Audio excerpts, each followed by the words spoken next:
संगत सजाद मखणी YouTube channel subscribe कयो घंटी आहे बटन के जरूर दबायो जीअं मुंहिंजो नओं वीडियो अवां ताईं पहुची सघे ऐं वीडियो पसंद अचे वीडियो खे लाइक कयो वॾी महिरबानी। सजाद मखणी महंगाई जी चोट ते चढ़ी वई आहे।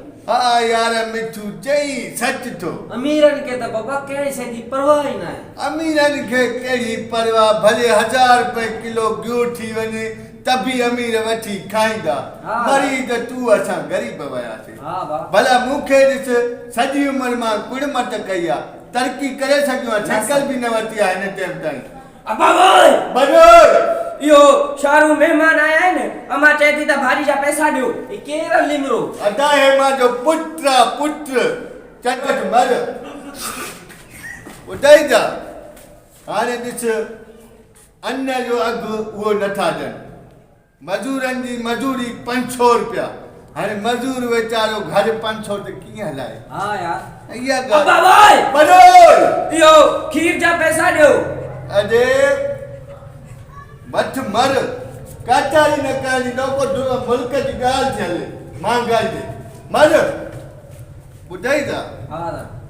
हाणे मजूर जी मजूरी वधाइनि पोइ मजूर वीचारो सुख जो साथ 1000 रुपयो कनि 1000 अननि जा अरे फोट यो अमा वरी चई थी त पति न आहे पैसा ॾे त मां पति वठी जा अचल माए खे घुटो ॾेई छा कढां किस्तनि ते सोटा थी घुराए वच मर निभागा भेण।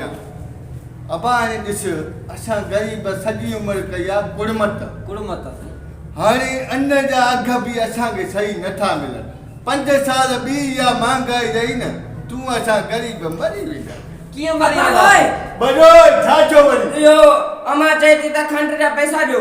अरे हिकु मन वठ न पैसा छोड़ा हे वठ मर निभागा ये कीअं मरी वेंदा गरीब। अबा एॾी महांगाई रही राशन महांगो छो गरीब काॾों वठी खाईंदो पोइ बुखनि मरी वेंदासीं गरीब असां।